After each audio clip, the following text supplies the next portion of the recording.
Welcome back to Simpin After Dark, everyone. What's good? It's your girl Ashley Mendoza, back for another episode, a solo episode again. I've been on my solo episode shit. I like it. I'm getting way more comfortable. Thank you for sticking around if you have been here from day one. If you're a new listener, welcome back. I always kind of forget to say like a little explanation of what Simpin After Dark is. I feel like all the podcasts at the beginning are like, this is a so-so podcast and this is what we talk about. I do it sometimes. I'm just a little, inconsistent with it. So let me do it real quick for the new listeners. Simpin After Dark is a podcast where I get on here, I pick a song, and I get into the lyrics, and then whatever sparks my interest, I go down that road, okay? So I got a really fun song today. It's called Hideout by Mahalia. And here on Simpin After Dark, I got lots of fun topics for you. So I pick a song and we do that, and then that stems into other topics. I'm on TikTok, Twitter, and Instagram, Simpin After Dark. So I'm always seeing shit that just gets my attention and that I want to talk about. So, today I got some fun stuff lined up for you. We're going to be talking about, of course, last week I was supposed to get into Darvo, so I'm going to get into that last today, just because I have some other topics that have to do with the song that I want to talk about. I want to talk about the paradox of choice. Really interesting shit. It is a theory. It was a book, and it applies to other things. It's more about consumer choices and things like that, but it really applies to relationships. So I thought it was really interesting, and of course that was sparked by a TikTok, which I will link as always. And then I also want to talk about the Madonna-Whore complex, because it also ties into that, and it also ties into the song that I'm going to be talking about. So yeah, all that, then Darvo, gonna wrap it up. And then I guess I could just announce now, this is going to be the season closer. So yeah, I'm sorry it was so sudden, but I just decided I'm going to focus on doing some merch. I want to get you guys some merch. I've been talking about it for fucking forever, so kind of got to do that. Somebody asked me on TikTok and I was like, all right, that's it. So I'm going to do that, and I'm going to be on TikTok a lot more doing content other than just podcast stuff. I'll figure other stuff out, just because I do like to just hop on the mic and talk about shit from time to time, but we'll see. Just follow me on there to keep up. And yeah, let's get into this. Today we're talking about Mahalia. If you haven't heard about her, definitely go check her out. She's really dope. She has that neo soul vibe, very soulful, R&B, hip-hoppy. This song is from 2019. It is from her album Love and Compromise, which was inspired by an interview with Eartha Kitt, who was a very famous singer in the 50s. Her voice is beautiful. She's super famous for her song Santa Baby, which probably everybody fucking knows. Christmas is coming up. So in that interview, Eartha Kitt is asked if she would be willing to compromise, like in a relationship, if a man came into her life. And she just starts laughing, like, what the fuck kind of question is that? Why the fuck would I compromise for a man that comes into my life? Basically just talks about how she's in love with herself, and that if anybody comes into her life, she wants to share that love with somebody else. Like, she wants somebody else to come in and be like, yo, I love you too, baby. So, legend, very iconic interview, some really great lines in that. That interview was actually sampled throughout this song, and the song just has a really great vibe. Mahalia's voice is just really fucking dope and just soulful as fuck. I love it. Oh, and by the way, go pour up a drink if you haven't, or if you don't drink, go roll something up, pack a bowl, whatever you do, or if you're sober, good for you. Sit back. I got a White Russian with oat milk. It is quite tasty. So set the mood, light the candle, do what you gotta do, put on some cute lights, whatever, and we will get into it. All right, so this song, Hideout, is the first song on the album. So it's the opener. It is setting the tone, and it's a really good one. There's actually a lot of fucking bops on this album. It goes straight into another song, Wish I Missed My Ex, which is really good. Then she has a song with Ella May that is also really good, kind of about the same theme, which I'll get into in a second, and a bunch of other bops. So go listen to that. Her sound is just very consistent throughout her discography. She has really good songs from like 2017 as well. She's been releasing singles last year and I think this year also. So I'm sure there's an album coming soon, which is exciting. All right, so Hideout is basically about her talking to a guy, talking her shit. She just found out that he's been just playing with her, just creeping and just being an asshole, just a freaking slimy cheater, liar, asshole. So she's just like, boy, I know my fucking worth. Goodbye. Like, you fucked up. You had a good one and you fucked up. All right, so let me play a clip of this while this ambulance goes by.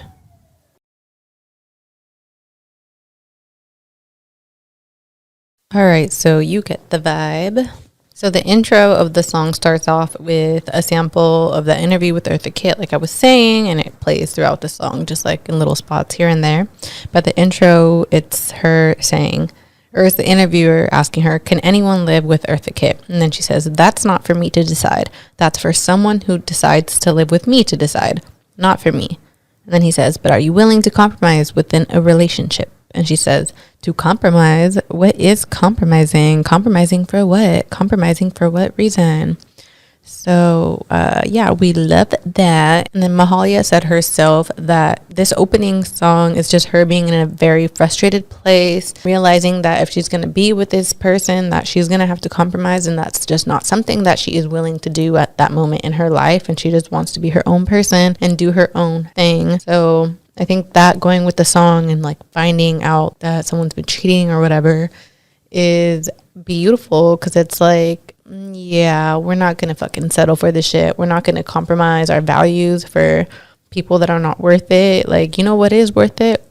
Being me, doing my shit, you know? So we all need this song. So she starts off, verse 1, you don't have to call me, you don't gotta say it. I already guessed love, you been playing. I don't need to know where you are now. I don't see no reason for a blowout. By the way, she is British Jamaican, so we got a UK Jamaican R&B girly. We love it. I love UK R&B. I should do more songs next season. But anyway, so I love that when she says, I don't see no reason for a blowout, because a lot of times when you find out someone's been fucking around on you, it is very easy to just want to blow up on them, throw your fucking shoes at them, like just go crazy, right? But when you know your worth, it's just like, oh, all right, so that's what this is. And then just walking away, like, what is like the reason? Like, why would you need to waste your energy and like put yourself in that negative ass space where you're having to be angry and resentful and all that, you know? Like, of course it's normal to go through the emotions, but I would say it's probably more healthy to just do that with yourself. Because if somebody cheats on you, they already don't care about you, and you having to sit there and explain yourself to them is pretty pointless. Like, they obviously took you for granted. They obviously didn't know that you are the prize. They obviously don't give a fuck about any of that. And they were willing to risk it all. So, like, really sitting there and going back and forth, explaining how sad you are, blah, blah, blah, is pointless. Just not worth it. So, yeah, no reason for a blowout. And then she ends verse 1 with, I was here the whole time. You were busy chasing. You don't know what you had. I'm amazing.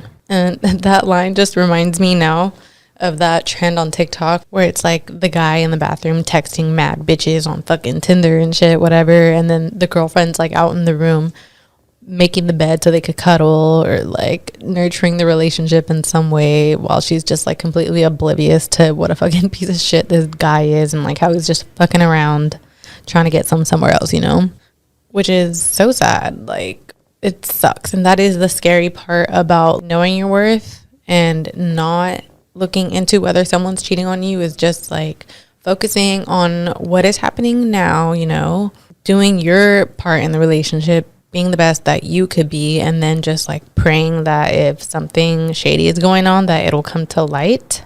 That is scary, because literally they could be in your fucking face playing. Like, it's behind your back, but it's just like so fucking blatant and like obvious. Like if you pay attention to mannerisms and all that, it's just too much. Like if you got anxiety, it sucks. You don't got to be dealing with all this. Just try to focus on yourself and the present. The truth will come to light, or so we pray. Or you wait until your gut feeling tells you to go through his phone. I'm just kidding. That's toxic. But is it? I don't know. Sometimes you have to. I don't know. I'm not perfect, okay? All I'm saying is anytime my gut has told me to go through someone's phone, I found what I needed to find. But this is not your sign to go through anyone's phone, okay? I'm sorry if I'm stirring up your emotions. Okay, then pre-chorus, I was all in and you was all out. I'll get back up after this fall down. Look me in my eyes and tell me you never loved me. Babe, it's no surprise. If I was you, I'd feel lucky. Yeah, so that line, look me in my eyes and tell me you never loved me. Ooh, yeah. I feel it because it's hard to believe that anyone that cheats on you could love you, right? But I've been thinking a lot about, like, sometimes people love you and they really truly believe that they love you. But that doesn't mean that you have to accept that version of their love, you know? Because sometimes their version of their love is based on insecurity or whatever it is. And, like, they're still out here just being the fucking worst human being ever. Just doing you dirty, like, embarrassing the shit out of you. And then you find out and they're like, I love you so much. And it's like, do you? And it's like you want to believe them because, like, they really are, like, upset about it and they don't want to lose you. But then they, like, it's like they want their cake and to eat it too, you know? It's like, how could you actually love me if you're willing to risk it all for some dumb shit? But maybe they do love you. It's just that their version of love fucking sucks. The type of love that you want for yourself, you do not have to compromise that because somebody needs to get their shit together or they have healing to do or they just fucking suck. Goodbye, sir. Goodbye. And then chorus 1. Yeah, you striked out all the times, thought that I didn't know about all the lies you denied, but I know now about your hideout. I can't believe you thought I'd never find out. So I'm sure it's like a metaphorical hideout. I don't think he's actually hiding out somewhere or at like a restaurant or something. Although, like, you never know. You could find out that somebody is like hiding out at like their side bitch's house or like going somewhere. They're taking them to your favorite restaurant, whatever it is. But I feel like hideout usually is in the phone, and it's so scary and it sucks that people could hide so many things in their phone, and that's where you find out who they really are. But we live in this era and we just gotta like learn to deal. Where is the border between like privacy and like fantasy and disrespect and being cheater-ish, you know? I don't have the answer. I'm just posing a question. I think it's like once they're making you look stupid, that's when it's like, okay, you crossed the line. You're done.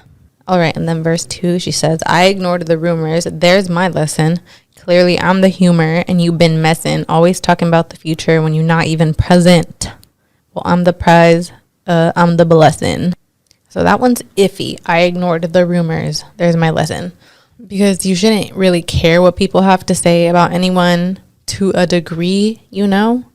Like if someone's like, oh, they're a hoe, or like, he's a cheater, whatever. That's somebody's version of what they know about someone. And yeah, sometimes you could be branding yourself because that is who they are through and through. But sometimes it's their past. Like I've said it before, I have cheated in a relationship before and I felt horrible. Never did it again. Does that define who I am? No, not at all. So can you cheat and not be a cheater? Yes, I do think so. Although I think it is probably rare. I think most people that cheat just are heartless or like lack empathy in some way. And of course I'm biased to myself and I'm like, that wasn't me. Like it was just a mistake. You know, of course I'm biased and sometimes it is a mistake. But like for me, I broke up with the person immediately because I was like, oh my God, that's fucked up. Like clearly I don't want to be in this relationship. I think it's the serial cheaters that need to be looked at twice, where you're like questioning whether you should be with them or not. If it's a serial cheater, definitely beware. If it's a guy that cheated on their person, or if it's a person that cheated on their partner to be with you, that's iffy. That's fucked up. So I would say, sometimes rumors are stupid because you don't really fucking know somebody from a rumor. But if somebody is known for being a cheater, like if you know this person and they're telling you that they did this and that, then definitely be careful. Definitely take a step back and probably don't talk to them, dodge that bullet. But also don't feel bad if you ignored the rumors. That just means that you tried to look past it because you wanted to be the judge of character for yourself. Like, not listening to rumors is a good thing. I think that does make you a good person because people do deserve second chances sometimes, and sometimes rumors come from an unfair place. Ooh, and then that line, always talking about the future when you're not even present. I love that because dudes are so fucking like weird. Like, how are they in your face? Like, I want to marry you, like planning the future, talking about kids and all this shit, and then just fucking around behind your back. Like, that is scary. That is a real life horror story, and I do not wish it on anyone because I have been there, and it is fucking amazing how unempathetic people can be. I'm obviously talking about men. That's my experience, and this is a good little point for me to make a little fucking PSA, do a little PSA. I feel like I've done one. I did one last season, maybe. I don't know when it was, but I gotta say it again. If it don't apply, let it fly. If you are a man and you are triggered by me talking about men that ain't shit, then maybe you need to look in the mirror and ask why that's feeling like an attack on you and your character. Because unless you're a cheater or a piece of shit, then you should just be laughing with me or agreeing, You don't have to be on all men's side just because you're a man, Like, of course, I'm a feminist and I support women. But like that quote goes, I don't support all women. Some of you bitches are dumb. And it's true. And as a man, you should be able to take a step back and not side with all men all the time just because they are a man. That is misogyny, or like on that kind of line, Like, I don't think I've ever sat on here and talked down on good men. I may not be here praising good men, but, this is my podcast. I'm talking about what the fuck I want to talk about. And I've had like a few trolls lately, like in my comments, and it's fucking weird. It's like, why are you so mad? Like, if your girlfriend broke up with you because you suck and she listened to my podcast and she felt the courage to break up with you, then I'm sorry, but you should get broken up with if you fucking suck. Maybe next time you'll do better if you grow instead of being a fucking troll in my comments. Like, I shouldn't have to be on here having to make this little announcement, but like, I don't know. It's weird. Anyway, back to the lyrics. And then to close verse 2, she says, I was cool to slow down. You were busy racing. Had it all figured out. You knew I'd cave in. And man, have I been there. And I think a lot of women have been there. Like, with dudes that like try to fucking press you into a relationship when like you're cool with like taking it slow. And then they end up fucking around. Like, man, nobody was trying to tie you down that fast. Like, if you wanted to take your time and figure out if you actually fuck with me enough to just be with me, then you should have taken your time and done that. I was not the one saying, let's fucking be together now. Anything like that. You were the one. Like, why does this happen all the time? I hear about it all the time. It's always the dudes that are like going after the girl and they're like, I'm cool, working on myself. And they're like, oh, and then they convince them and then end up fucking him over. It's fucking ridiculous. And I want to punch you all in the face. Okay, then pre-chorus 2 is pretty much the same. Nothing new or interesting there. But chorus 2, so she goes, well, you striked out. All the likes thought that I didn't know about. All the times you denied, but I know now about your hideout. Well, I can't believe you thought I'd never find out. Okay, so when she says all the likes thought that I didn't know about, I don't know if she's talking about like all the likes in like a sense of the phrase, like, oh, the likes of, you know what I'm saying? If you know, you know. If you don't, I'm sorry. But I don't know if she's talking about that or like all the likes, like, IG likes. But because this is my podcast and I get to interpret this however I want and talk about whatever I want, we're going to go with the latter, all the likes, like Instagram. Because I know I've talked about this before, but let's talk about it again. Why not? I know there's new listeners and it's fun to talk about. It's very prevalent topic, and it very much has to do with the next topic we're going to be getting into, which is the paradox of choice. But yeah, Instagram likes, and the fact that so many men are still trying to fucking act like it isn't a big deal to be in like all these girls fucking likes. And you know, we don't even have to talk about like the part about where it's like disrespectful or like embarrassing, or that it makes your girl feel insecure because you're liking bitches pictures that look nothing like her, and now she's sitting there comparing herself and wondering like, why isn't she good enough for you, or nothing like that. Like, this is very nuanced, and we're not going to talk about that. But let's talk about how much of a turnoff it is. Honestly, like, I think that's a big thing. It just really grosses you out. It like makes you look at a dude like you're so fucking thirsty that you can't just not do that. You can't just not be liking all these girls' pictures. No girl wants a thirsty dude. Like, I'm here trying to do all you men a fucking solid. So try not to get butthurt. But I'm telling you, it's a turn off. You look thirsty. It gives girls the ick for sure. Like, every girl wants a guy that's like, wow, he's so hot to me, and he only wants me. Because girls aren't really shallow like that. Like, girls aren't really with guys for looks. I think we all can look around and see that. If you look at any fucking baddie, her boyfriend is usually never like this like typical good looking guy, quote unquote. So when he's out there fucking being thirsty, that's a major ick. You know, you don't have to be the most best looking guy with muscles or any of that. Like, if you just are kind, got a good personality, and aren't fucking thirsty, then you're really ahead of the game there. Because a lot of these men are thirsty to the point where they can't control it, and they risk it all and are willing to make the girl uncomfortable and sad and insecure and upset just to fucking like a fucking picture of a fucking random bitch that wouldn't fucking touch them, you know? So you're welcome. All right, so that is pretty much the song. I love it. And now we can get into some of this other stuff. So the paradox of choice, what is it? So there was a book called Why More is Less, written by an American psychologist, Barry Schwartz, in 2004. And pretty much he talks about how eliminating consumer choices can greatly reduce anxiety for shoppers. And the reason I came across this was TikTok, of course. I'm on there like a fiend. And some girl basically was just talking about how we aren't meant to see this many pretty people in our lifetime. And then some girl stitched her bringing up the paradox of choice. So I want to talk about it because it is so fucking prevalent to this generation, just our lifetime, all of us, you know. Social media is a thing. And I think you guys know what I'm getting at, you know. The fact that we have access to seeing so many fucking beautiful people, therefore not wanting to settle for a certain one because you're like, what if I could do better? And it definitely ties into that song because it's like this dude had her and then he was still out fucking around and he's like, I love you. And she's like, fuck you.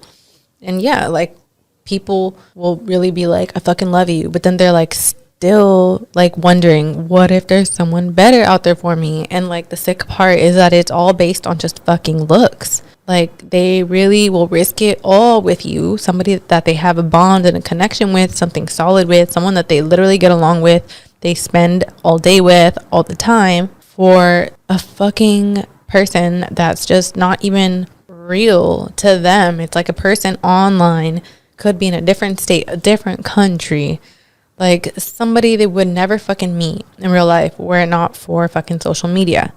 It's like they really fucking risk it all for a fucking digital baddie. Because most likely they're never going to fucking see her in real life. Most likely it would never even work out. So yeah, it's really fucking sad and just like depressing. And like, I completely get it. Like the paradox of choice. Because like if I go to a restaurant and there's like freaking 50 delicious options, I'm going to be that annoying person that's like, we need more time. We need more time. And everyone's ready to order. And I'm like, wait, I don't know. And then I'll get my food and I'll be like, damn, I should have got that other thing because it just probably would have been better because this is not really hitting how I wanted it to. And like, that's me with food. But it sucks and it's crazy that there's really people like that with fucking people that treat their fucking human being as like a freaking food item. Yo, it's fucking crazy in downtown LA tonight. Do you guys hear this? I know you do, because it's fucking loud as shit. Shout out to Wild 7 Studios. We out here. Thank you for hosting me every week.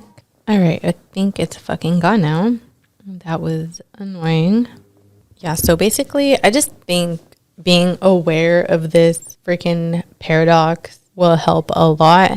Because if you're unaware, you're just going to be in it and like consumed by like the crazy amount of fucking quote unquote options you have around you, because realistically it's not an option, it's just you being thirsty. I'm speaking mostly to fucking men, because I have yet to hear any stories about women getting caught being thirsty in guys' likes or DMs or making secret Instagram accounts to fucking be a creep, you know? It's usually men. So that's why I'm saying that. And little reminder one more time, if it doesn't apply, let it motherfucking fly. Because it's sad the amount of times you hear about fucking dudes doing this shit. It's just disrespectful, embarrassing, all of the above. So yeah, like I wonder why that affects men more, but that's a conversation for a psychologist and studies and statistics and all that, and for another day, because I don't have that. But I am sure that it's a fact that the paradox of choice in terms of relationships affects men more for some reason, which is probably just their dick, but you know, I don't know, whatever. Okay, and then that brings me to another thing that ties into all that. So this is all just snowballing into this, which is the Madonna-Whore complex, also known as the Virgin Whore complex. So Madonna is pretty much just a term for the Virgin Mary, or the name of the Virgin Mary. I am not very religious or into the Bible or all that at all, so I'm not really exactly sure. But when you look up Madonna in the Google dictionary, of course, it's the Virgin Mary. And then also the second definition is an idealized, virtuous, and beautiful woman.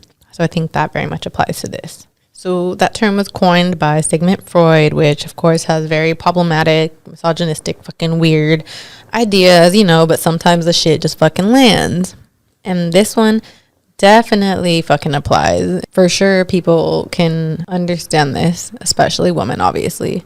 Although it's like a fallacy that men think about, but I don't know if they would be able to recognize it.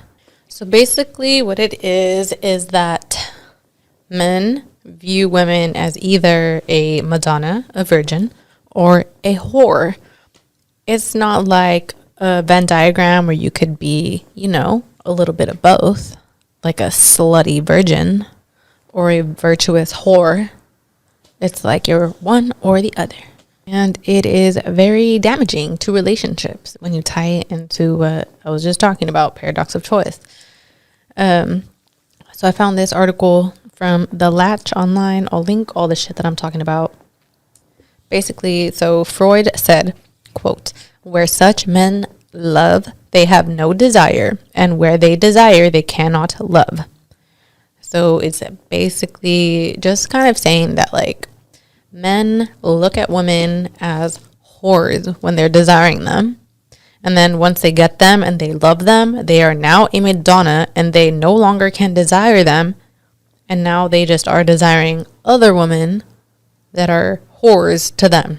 You know, like once they get to know a woman and they can get her, especially after marriage and kids, definitely, then she's no longer like a sexual thing to them. It's super damaging. Like basically when I've read about it, like what it has said is that like men can no longer be like turned on in the same way with a woman after they already have sex with her. Like men want to fuck the shit out of you and they desire the shit out of you. Like you turn them on so bad until they have you and fuck you.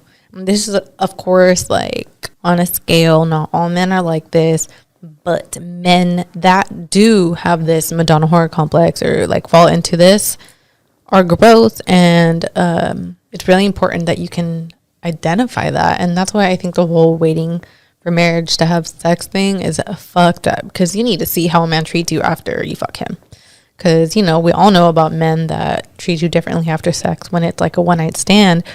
But I think people don't think about, like, in a marriage, what now? You're married, and now he views you as like, okay, he fucked you Now he doesn't really desire you like that. Now you're his wife. You're like this virtuous woman that needs to have his children now. Like, he can no longer look at you and degrade you or view you as his dirty little slut, you know, in like a nice sexual way, if you're into that.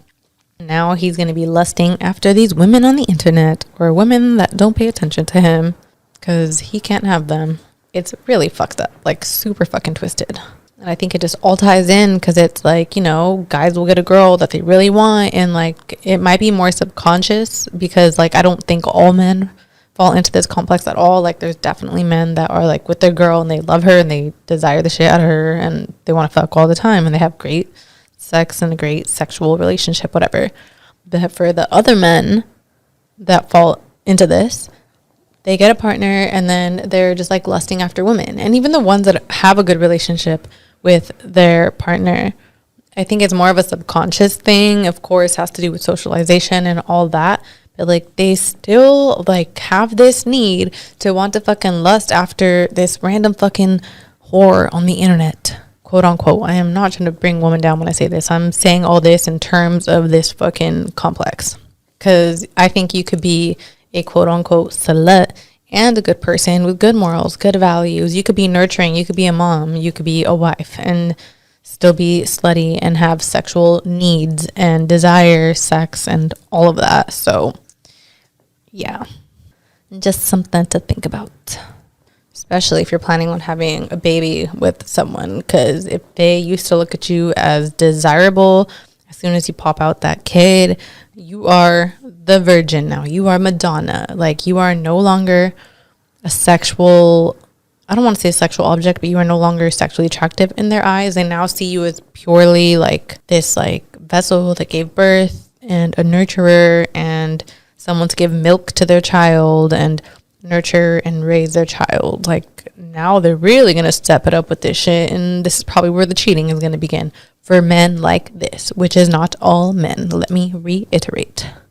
And then I also found an article. It was on APA PsychNet, so I think it's probably just like peer-reviewed articles and things like that, you know, journals. And the like thesis or whatever of this little thing I found is the Madonna-Whore dichotomy. Men who perceive women's nurturance and sexuality as mutually exclusive endorse patriarchy and show lower relationship satisfaction. So exactly what I was saying. Those men are most likely going to be out there trying to, like, you know, see what other options they got. So it all ties together and just really cements again that you need to find a man that is not fucking misogynistic. And of course, all men are a little misogynistic. All women have a little bit of misogyny in them. You know, we live under a patriarchy. Of course, that's going to happen. But being with a man that is at least aware of that will bring you a lot more freaking relief and joy than being with the man that tries to act like none of that is real or that it's bullshit.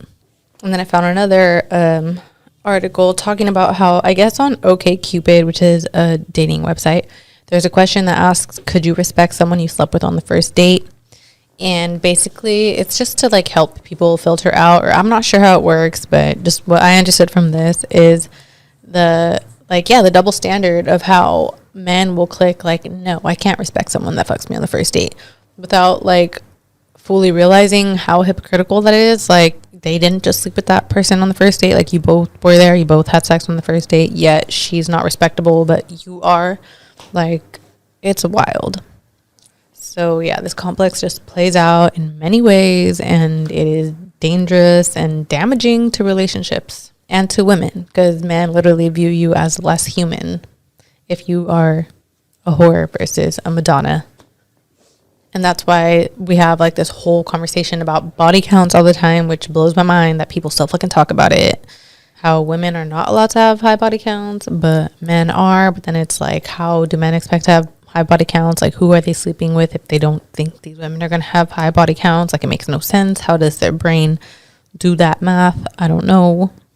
And then lastly on this topic, there's a TikTok that I saw that I'm sure the dude made as a joke. But, you know, every joke contains a little bit of truth. So we're going to talk about that truth. He said basically something along the lines of like, it doesn't sit well with me when women have their own condoms. Like if they're about to go have sex with a girl and she has her own condoms, that he's like, wait, what? Just instantly in his mind, he's like, whore, why do you have your own condoms? Like, what? Really? Like, you're really confused that a woman is out here trying to protect herself to not get pregnant by weird ass dudes like you that find it weird that she has condoms? Like, you want to have sex with a woman, but then you meet a woman that wants to have sex, therefore that's why she has condoms, and the fact that she has condoms is weird to you. Like, wow, it just truly makes no sense. It's just weird shit. So yeah, no, ladies, definitely carry your own condoms. Be on whatever form of birth control you want, and yeah, fuck what these guys have to think. And I think with body counts, don't lie about it, or you're just kind of feeding into the whole thing. You're kind of reinforcing it. Like if you're lying and saying like, oh, I've only had sex with 3 guys, when you've had sex with however many guys you've had sex with, if you're lying that way, like a dude doesn't look at you different, that way he can respect you, you're feeding into it. And you know that realistically he doesn't. So like, why are you willing to be with a dude that wouldn't respect you if he actually knew how many people you have slept with? Like, your sexual history should not fucking matter as long as you're being safe. And I'm all about just fucking being honest and just showing your whole fucking ass. Like, this is who I am. Like it or leave it. Respect it or get the fuck out my face. All right. Now, lastly, I want to get into Darvo. It's really important. It's a form of gaslighting. It's used by narcissists a lot. I don't think it always has to be by narcissists. I think it's just by people that fucking suck. So I'm just here to let people know what it is, because I think a lot of people have experienced this, been the victims of it, maybe have done it. I don't know. But knowing a term for something and knowing how to, you know, just put it into words and intellectualize it or whatever, compartmentalize it, it helps you deal with it in a healthier way. It helps you identify it and try to like dodge it or just arm yourself against it. Because if you don't, you're just like a victim of it, and just like you're gonna get fucked up, because this shit is super dangerous. It is emotional abuse, especially like if it's like ongoing and long term. So DARVO, DARVO, is an acronym. It stands for Deny, Attack, and Reverse Victim and Offender. It is a common manipulation strategy of psychological abusers, so mental abuse. So I guess that term was first presented in 1997 in an article by Jennifer J. Freyd, professor of psychology at the University of Oregon and founder of the Center for Institutional Courage. So I found an article about this too. It's called How Narcissists Use DARVO to Escape Accountability by Monya Wakefield. So it basically just explains how the D, which is denial, is used by the abuser and bystanders in their clique. It usually sounds like, I didn't do anything, but if I did, it wasn't that bad. Or it never happened, but if it did, it wasn't that bad. So they're trying to just change reality, confuse the shit out of you, make you feel crazy, just like completely just denying what just happened. It's very insidious. And the article talks about how like it can be used like by a clique. I'll link the article if you want to read about that more. I'm not really going to get into that. I'm going to just talk about more of the one-on-one here. So I actually watched like a few YouTube videos and read a few articles and all that. So I just have general points about it. And actually it was explained in South Park. There's an episode, season 23, episode 6. It's pretty funny. It's just Randy trying to get out of trouble. I think he's like in jail at this point, and he calls the president, who is formerly Mr. Garrison. It is hilarious. He's pretty much just asking him like, what do I do? Like, people think I did this. And then like the president, who is also very much he has the likeness of Donald Trump, he just kind of is like telling him like, oh, if they're saying this, what you do is turn it around on them and tell them they did that, blah blah blah. And that's basically what it is. It's in a relationship dynamic, it's when somebody confronts the other person about something that they did, a behavior, action, whatever, and they're like, hey, like, you did this, like, what was up with that?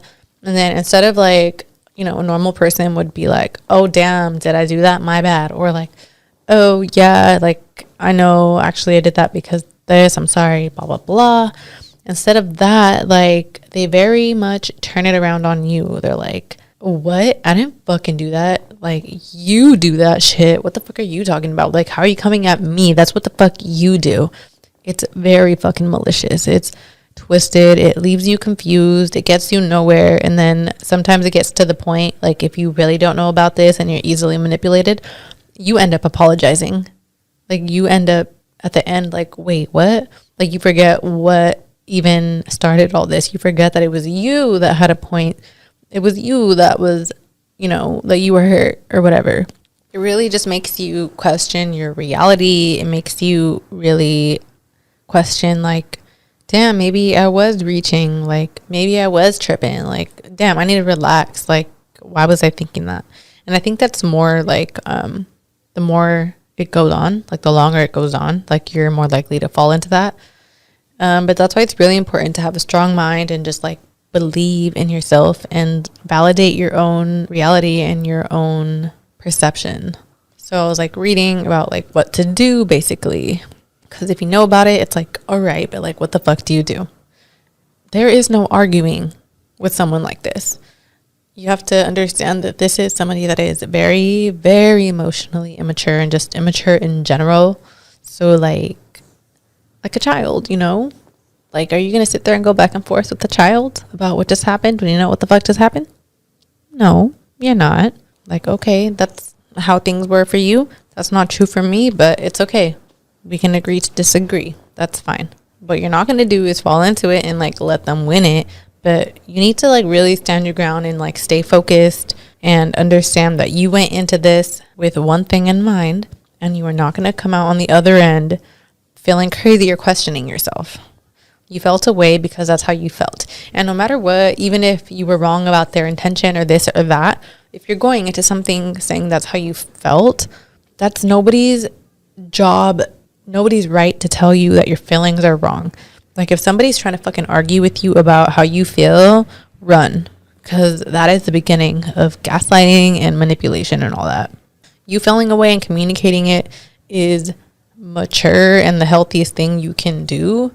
So don't let nobody try to fucking tell you that you're wrong for feeling away or try to, like, break down or deconstruct your feelings and your beliefs into a way that makes you feel like, damn, I was wrong for feeling that way. Because you're not wrong for feeling away. Like, feelings aren't wrong. Like, where they stem from could be a misunderstanding, whatever, but that's different. So yeah, you just have to be conscious that it's happening and do not feed into it. Like, as soon as they start to twist it around on you, do not, like, react that way. Try not to be triggered. And it definitely can be triggering if you're a victim of it, if it's happening a lot and you start to realize it and you know there's nothing you could do. It can be triggering, but just don't feed into it. They want you to react crazy that way when they're telling you that it was you and that you're the one that acts that way. That fits their narrative if you start to react crazy, because then they're going to be like, see how you're acting now? Like, you're the fucking crazy one, blah, blah, blah, blah, blah. So yeah, just be smart about it. And if they see that you have even a little bit of self-doubt when they start to, like, put that thought in your head, they're going to use that against you. So don't let them. Literally just, like, remember what you went in there for. Like, no, this is how I felt. I'm not wrong. And do not even feed into them trying to question it or turn it around on you. Do not entertain it. Just remember, they're emotionally immature like a child. You would not go back and forth with the child. So do not go back and forth with someone doing this shit. And then another thing I kept reading about was to keep a journal and to document the interactions. So if you're going to confront them and you know it usually doesn't go well in person, maybe do it over text. That way you can have the conversation recorded. That way when it's all done, you can look back and see, you know, because when it's all in person and it's happening all in person, there's no way to, like, really prove anything. So all you're left with is your memory of it. And when you're a victim of this, your memory is not really trustworthy. Like, your mind is being fucked with. Like, your brain is literally turning to fucking mush. So you can't really trust your memory of it, because if they really got you like that, they're going to be twisting it so that you at the end aren't even really able to remember it correctly. And then just journaling too, like writing it down immediately when it happens. That way you can keep track of it and then see, like, damn, this is happening all the time. This is how it goes down all the time. And then you could plan what you need to do according to that.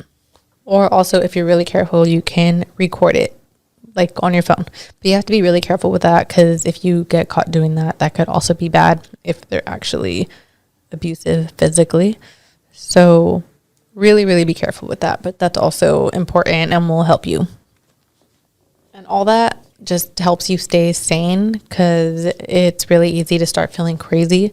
So having all that documented so that you're able to see like, yo, I'm not fucking crazy. Like, they're fucking crazy. Like, they're trying to fucking fuck me up. That'll help you stay sane, because the moment you can't trust yourself, it's over. And then the long-term effects of this are, of course, anxiety, depression, low self-esteem, and PTSD. So be careful, y'all. And then that reminds me of a quote from season 3 of You. This might be a spoiler alert, so skip forward a little bit if you have not seen season 3. If you have, then you know Love and Marianne, right? So it's towards the end of the season when Marianne comes in, because she thought Joe texted her, but really Joe is like paralyzed on the floor, or supposedly paralyzed on the floor, because Love gave him that poison or whatever. And Love says, you and your beautiful daughter, you need to run, disappear. Ryan is just the beginning of what he'll do. And then Marianne says, then why aren't you running too? And then Love says, it's not that simple for me. And then this beautiful part, Marianne, an angel, she says, no, okay, listen to me. Maybe it's not my place. Maybe you think you owe it to your kid, or maybe you're clinging to when things worked. But please, if there is ever, even for a fleeting moment, a tiny voice in your head, and that tiny voice is saying, I deserve better, listen to her. That's your partner. That's you. Real, true love. And if you betray her long enough, you will lose her. Trust me, I'm still trying to get mine back. And that really resonated for me in terms of Darvo and just gaslighting and manipulation in general. Because that's so true. Like, it's not like someone gets you on the first time. It's not like, you know, they are like, Darvo, bam, magic, got this bitch. No, it's literally little by little. They know what they're doing. It's very insidious. It's very much, I think, a conscious thing. And it's slow. It starts off with little things. And then slowly but surely, you start to lose confidence in yourself. You start to lose confidence in your reality and your feelings, and you don't trust yourself. That's dangerous, because then you can't leave, because you have no more willpower, you have no more confidence, and then you're stuck. And you do not want to be stuck in something like that with anyone like that, because that's all just a form of abuse. Which also reminds me, if you follow me on Twitter, I just watched Made on Netflix. So also, spoiler alert, I'm not really sure if this is a spoiler. It's about domestic abuse and just emotional abuse, domestic violence and emotional abuse, right? And there's a scene where she goes back to live with her baby daddy in the trailer, and he becomes like the crazy guy he is again, you know, because you always are like holding on to like that nice part and like those nice times, like the good times when they were good, and you're like, it could go back to this. And that's the number one tool that abusers and emotional manipulators and all that use. It's the fact that, you know, they love bombed you at a certain point, or like acted a certain way at a certain point. That way you could always be like, well, what if it could be like this again, you know? So like for the girl in Maid, she goes back thinking it's all good, and like he sells it. Like, even as a viewer, you're like, it's so easy to see how somebody could fall for that, because like he's so sweet and kind and caring and stands up for her, all that. And then he goes back to his psycho self, and she's just like paralyzed with fear at that point. Like, she feels stupid for thinking she could go back to him. So now she doesn't really trust her own judgment. And she just like, it shows her on the couch, and it's obviously just like symbolic for how you feel, just like lost at the bottom of a hole. She sinks into the couch and just falls down like a well, and just is at the bottom, not really present anymore, because like she's just been so fucked with emotionally. It's really sad. It's such a good show. So you will cry. So heads up. All right, guys. that is a wrap on season 4, episode 15. I don't know the name of this episode yet. Yeah, that was a good one. I feel like got a big chunk of topics and stuff in there. It was a good song. And yeah, make sure to follow me on Instagram and TikTok and Twitter at Simpin After Dark to keep up on any news updates on merch, episodes, or content at all that I will be doing. And also tomorrow, season finale of Amigas, the series, the telenovela. Thank you to everyone who has tuned in, who has shared or supported. I'm super proud of what we made and what I am in. So shout out to Wild 7, shout out to Nightshade Collective, shout out to Amigas, and shout out to all you guys listening and supporting and sharing the podcast with everyone that you know. I appreciate it so much. I love you guys, and I hope that you learned a lot, and I guess we're entertained at the end of the day, right? I'll see you guys soon. We'll be in touch. Social media, all that. Yeah. Goodbye.